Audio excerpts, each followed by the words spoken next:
नमस्कार। चलिए आज एक ऐसी कहानी को समझते हैं जो ये सवाल पूछती है कि जब किस्मत का तूफान किसी से सब कुछ छीन ले तो आखिर इंसान के पास बचता क्या है। ये कहानी एक ऐसे ही आदमी की है जो बिल्कुल टूटने की कगार पर पहुंच जाता है और फिर उसकी जिंदगी में एक ऐसा मोड़ आता है जिसकी किसी ने कल्पना भी नहीं की थी। ये एक बेबस पुकार है मोहन की।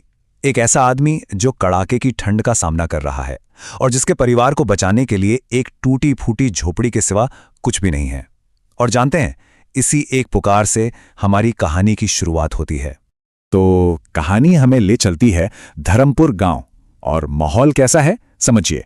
हवा इतनी तेज और चुभने वाली है कि वो साफ साफ बता रही है कि इस बार सर्दी बहुत कठोर होने वाली है। और ये सर्दी मोहन, उसकी पत्नी निर्मला और उनकी छोटी बेटी पिंकी के लिए एक बहुत बड़ी चुनौती बनने वाली है। और उनका घर, अरे वो तो बस नाम का ही घर है, बेहद कमजोर।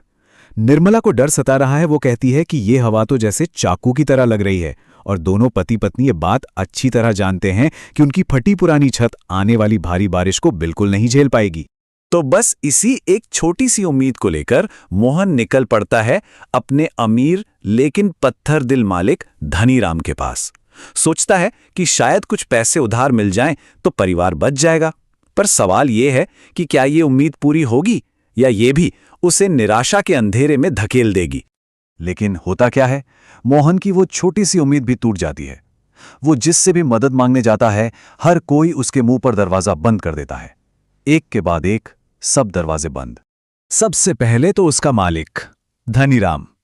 वो कर्ज देने से साफ मना तो करता ही है, ऊपर से बड़ी बेरहमी से उसे काम से भी निकाल देता है। मतलब अब तो आमदनी का जो एक जरिया था वो भी गया।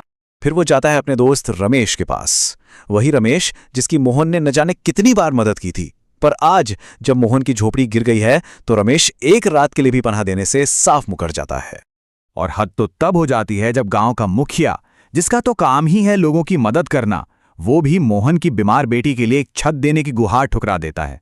मतलब आप सोचिए, कोई भी नहीं था उसकी मदद के लिए, कोई भी नहीं। अब जब हर किसी ने मुंह मोड़ लिया तो मोहन और उसका परिवार उस तूफान में बिल्कुल अकेले थे। और वो रात शायद उनकी जिंदगी की सबसे लंबी, सबसे भयानक रात होने वाली थी। और जिस बात का उन्हें सबसे ज्यादा डर था वही हुआ। उनकी झोंपड़ी ताश के पत्तों की तरह ढह गई। बस सब कुछ खत्म। उनके पास सिर्फ वो कपड़े बचे थे जो उन्होंने पहन रखे थे। बेचारे एक पेड़ के नीचे दुबके हुए थे। और उनकी बेटी पिंकी, वो तो ठंड से बुरी तरह कांप रही थी। उसका डर साफ साफ महसूस किया जा सकता था। और बस यही वो पल था जब मोहन अंदर तक टूट गया। उसे महसूस हुआ कि वो कितना लाचार है कि वो अपनी बीमार बच्ची को जरा सी भी, मामूली सी भी सुरक्षा नहीं दे पा रहा। खैर, जैसे तैसे वो भयानक रात गुजरी। अगले दिन मोहन को एक बहुत थका देने वाला काम मिला। और इसी काम में उसकी इंसानियत का असली इम्तिहान होना था। काम क्या था? उसे चावल की 100 भारी भरकम बोलियां गोदाम तक पहुंचानी थी। ये काम उसकी हिम्मत और ताकत की आखिरी हद तक परीक्षा ले रहा था। अब इतनी कमर तोड़ मेहनत के बाद उसे मिले सिर्फ 200 रुपए, बस इतने कि पिंकी के लिए थोड़ा खाना और दवाई आ सके। लेकिन पता है, यही छोटी सी रकम उसके सामने एक बहुत बड़ा सवाल खड़ा करने वाली थी। देखिए, एक तरफ उसका अपना परिवार भूखा था, लेकिन तभी रास्ते में उसे एक ऐसा इंसान मिलता है जो शायद उससे भी ज्यादा जरूरतमंद था। एक बूढ़े साधु जो भूख से तड़प रहे थे। और यहां मोहन एक बड़ा फैसला लेता है। वो अपने हिस्से का खाना उस साधु को दे देता है और बदले में वो साधु उसे एक छोटी सी रहस्यमयी पोटली देकर कहीं गायब हो जाता है। और वो छोटी सी पोटली, अरे उसके अंदर तो मोहन के परिवार की किस्मत बदलने वाली चाबी छिपी थी। यहीं से गांव में कहानी एक ऐसा मोड़ लेने वाली थी जिसके बारे में किसी ने सोचा भी नहीं था। उस पोटली में थे सोने के सिक्के और बस रातों रात मोहन की जिंदगी बदल गई। उसने उन पैसों से एक मजबूत घर बनवाया, अपना काम शुरू किया और तो और गांव के दूसरे गरीब लोगों को भी काम दिया। लेकिन कहानी यहां खत्म नहीं होती।